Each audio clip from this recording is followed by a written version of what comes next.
ये गाड़ियां देख रहे हो, ब्रांड्स अपनी ऐसी गाड़ियों को एसयूवीज पुकारते हैं और इसका एक बहुत बड़ा रीजन ये है कि ये एवरेज सेडान और नॉर्मल हैचबैक से थोड़ी सी ऊंची होती हैं। लेकिन एक्सपर्ट्स का मानना यह है कि हमें इन गाड़ियों को ब्लोन अप हैचबैक्स बुलाना चाहिए, न कि एसयूवीज, यानी कि फुली हुई हैचबैक्स, क्योंकि इन गाड़ियों के अंदर हाई ग्राउंड क्लियरेंस के अलावा कोई भी ऐसी बात नहीं होती है जो इनको एसयूवी बनाए। और बाकी सभी ब्रांड्स की तरह ही सुजुकी भी इसमें शामिल है। वो अपनी ब्रेजा को एसयूवी बताते हैं, जस्ट लाइक हुंडई जो कि अपनी वेन्यू को एसयूवी बताते हैं। चलो ये गाड़ियाँ कुछ हद तक एसयूवी जैसी लगती भी है तो हम मान लेते हैं कि एसयूवी है, लेकिन हद तो तब हो जाती है जब मारुति सुजुकी वाले अपनी इस गाड़ी को एक एसयूवी की तरीके से मार्केट करते हैं। Now even though Maruti Suzuki काफ़ी सारी ऐसी गाड़ियों को एसयूवी बताते हैं जो एसयूवी नहीं है एक्चुअल में, लेकिन मारुति सुजुकी ही वो कंपनी है जिसने इंडिया के लोगों को रियल एसयूवी दी है और जो कि हद से ज़्यादा कैपेबल थी। हाँ, मैं यहाँ पर जिप्सी की बात कर रहा हूँ।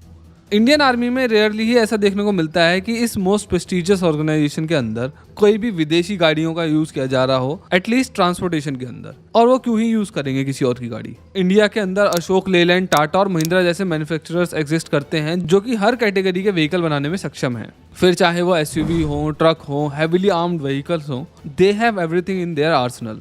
लेकिन तब भी इतने दिग्गज इंडियन खिलाड़ी होने के बाद भी इंडियन आर्मी को एक गाड़ी ऐसी है जो बहुत ही ज्यादा पसंद है, जो कि इंडियन नहीं है और जापान से आई है। आर्मी को जिप्सी इतनी ज्यादा पसंद है कि आप इस बात का अंदाजा इससे लगा सकते हैं कि आर्मी ने इसको लगातार 30 साल तक यूज किया है। और जब 2020 में सख्त होते हुए एमिशन नॉर्म्स और सेफ्टी स्टैंडर्ड्स की वजह से इस गाड़ी की प्रोडक्शन को आम लोगों के लिए बंद करना पड़ा, आर्मी ने इसी गाड़ी पर फिर से भरोसा दिखाया और 3000 से भी ज्यादा गाड़ियां ऑर्डर कर डाली। लेकिन ये जिप्सी का लास्ट बैच था जिसको आर्मी द्वारा ऑर्डर किया गया था। और ऐसा इसलिए क्योंकि अब जिप्सी की टेक्नोलॉजी पुरानी फील होने लगी है और आर्मी को नई टेक्नोलॉजी पर बेस्ड गाड़ियों की भी जरूरत है। लेकिन अब ये रूमर्स पूरे इंटरनेट पर फैले हुए हैं कि इंडियन आर्मी अपनी पुरानी जिप्सीज को नई लॉन्च हुई जिमनी से रिप्लेस कर सकती है और इसके बहुत ही ज्यादा हाई चांसेस हैं। और इस बात का पता इससे भी चलता है कि मारुति सुजुकी ने रीसेंट कॉन्फ्रेंस के अंदर V3 कार्स को बोला था कि वो अपनी डार्क ग्रीन कलर की जिमनी आम जनता को नहीं देने वाले हैं और वो इसे आर्मी के लिए होल्ड कर रहे हैं। सो अब ये तो क्लियरली दिख ही रहा है कि आर्मी मारुति सुजुकी की इस रियल एसयूवी का पीछा छोड़ने के मूड में नहीं दिखाई देती है। लेकिन एक बहुत बड़ा सवाल ये उठता है कि सिर्फ जिप्सी ही क्यों? इंडिया के अंदर आज की डेट में इतने सारे कार मैन्युफैक्चरर्स हैं जितने पहले कभी भी नहीं थे, और महिंद्रा के पास तो हर कैटेगरी के अंदर एसयूवी अवेलेबल है, तो वो उस पर क्यों नहीं चले जाते? आज हम इस वीडियो के अंदर इस कार का पूरा एनालिसिस करेंगे, इसकी कैपेबिलिटीज को डिकोड करेंगे while comparing it with other cars as well, और इसकी वो कहानी सुनेंगे जिसके चलते ये गाड़ी आर्मी का एक अटूट हिस्सा बन पाई। लेकिन इस कहानी की शुरुआत इंडिया नहीं बल्कि जापान से होती है। मारुति सुजुकी की इस गाड़ी का ज्यादातर इंटरनेशनल मार्केट में नाम शुरुआत से ही जिमनी था और इंडिया में ही इसे सुजुकी जिप्सी बोला जाता था। मिड 60s में सुजुकी के क्लास ऑफ रोड व्हीकल बनाना चाहते थे, यानी कि एक अल्ट्रा स्मॉल ऑफ रोडर, और इसकी स्टडी करने के लिए सुजुकी ने इस नाम की एक 4 wheel drive high mobility vehicle को खरीदा था। लेकिन 1968 में इस कहानी में नया मोड़ तब आया जब सुजुकी ने एक बैंकरप्ट होती हुई जापानीज ऑटोमेकर होप मोटर को खरीद लिया। होप मोटर कंपनी के पास हॉपस्टार ऑन 360 नाम का एक 3 व्हील ऑफ रोड व्हीकल था। सुजुकी ने हॉपस्टार ऑन 360 को री इंजीनियर करा, न्यू इंजन लगाया और 1970 में LJ10 नाम से फर्स्ट 4 व्हील ड्राइव के कार लॉन्च कर दी।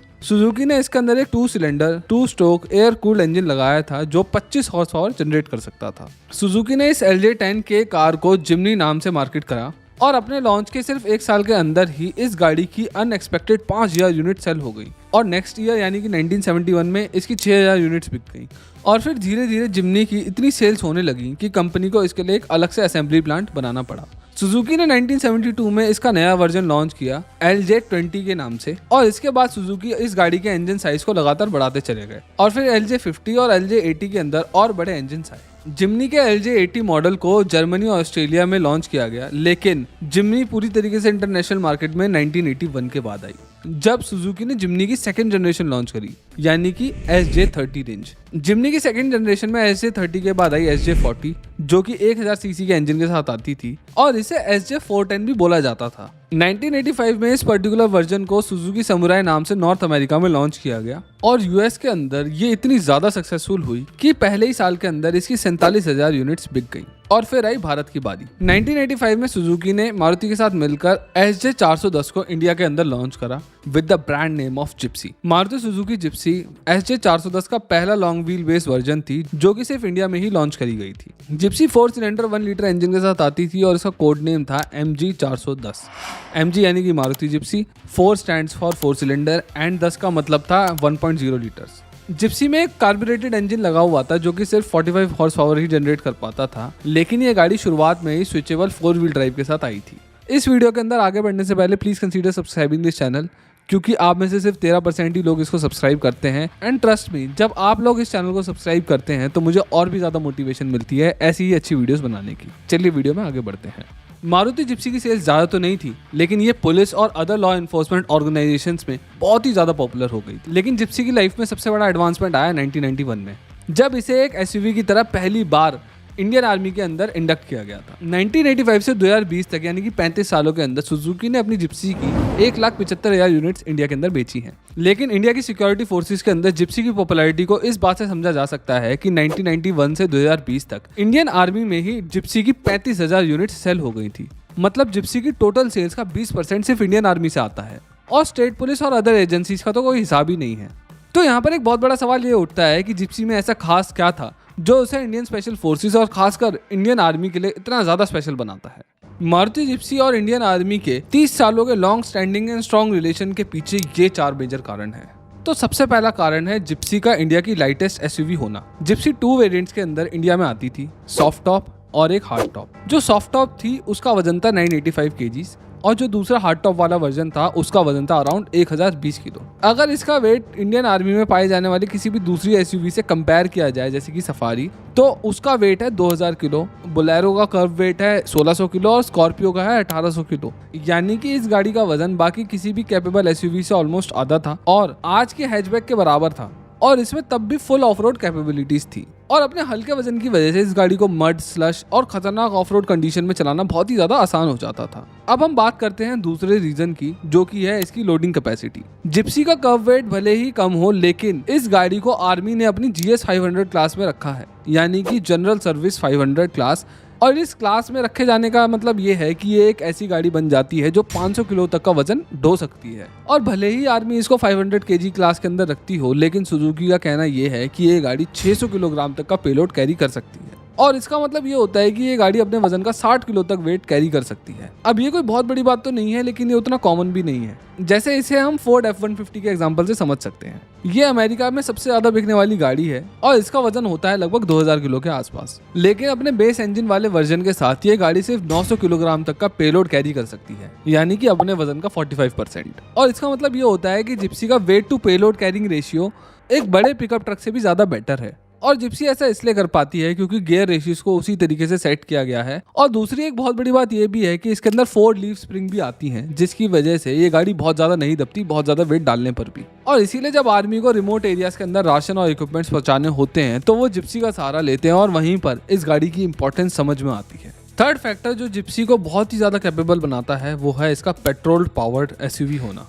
1985 में जब जिप्सी को पहली बार लॉन्च किया गया था, ये गाड़ी तभी से पेट्रोल इंजन के साथ आ रही है।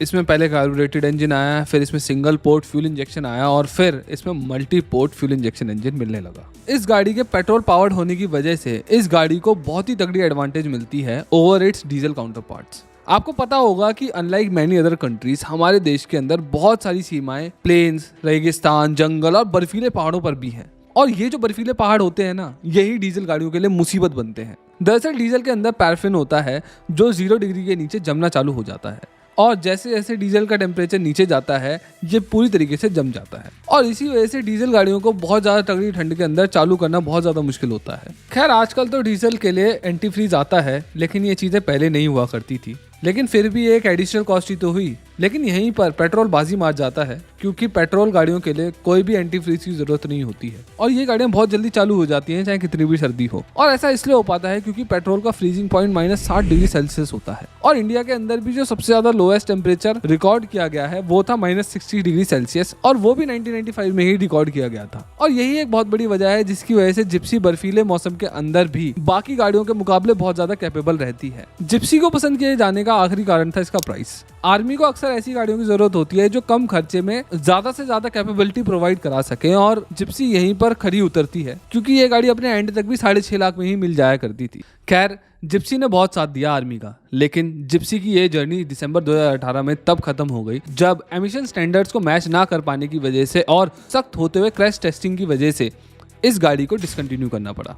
लेकिन अब इंडियन आर्मी फिर से ऐसी गाड़ी ढूंढ रही है जो प्लेन्स, डेजर्ट और माउंटेन जैसे खतरनाक टेरेन्स पर आसानी से ऑपरेट कर सके, लाइक जिप्सी। और साथ ही में इस व्हीकल को सॉफ्ट टॉप भी होना चाहिए ताकि सोल्जर्स अपनी राइफल्स को प्लेस कर सके और रिकॉइल गन्स को माउंट कर सकें। अभी तक आर्मी ने कोई ऑफिशियल टेंडर तो जारी नहीं किया है, लेकिन ये माना जा रहा है कि थार, गुरखा, बुलेरो, नियो और मारुति जिम्नी टॉप कंटेंडर हो सकते हैं इसके लिए। लेकिन जैसे हमें पहले हिंट भी मिल चुका है कि सबसे ज्यादा चांसेस जिम्नी के ही लग रहे हैं, और मेरे हिसाब से भी जिम्नी इन सभी से ज्यादा कैपेबल भी रहेगी क्योंकि ये सुजुकी की गाड़ी है तो ये रिलायबल रहेगी। इसकी विड्थ कम है तो ये पहाड़ के पतले रास्तों में भी आराम से चलाई जा सकती है। इसमें लो गियर भी मिलने वाले हैं, और हाँ, इस बार इस गाड़ी की माइलेज भी बहुत तगड़ी होने वाली है। अगर मेरी ये वीडियो आपको पसंद आई हो तो please consider subscribing this channel with the bell icon. Share करिए इस वीडियो को, लाइक करिए, और ये भी बताइए कमेंट्स के अंदर कि आपको सबसे ज्यादा गाड़ी कौन सी पसंद है, जिम्नी या फिर थार।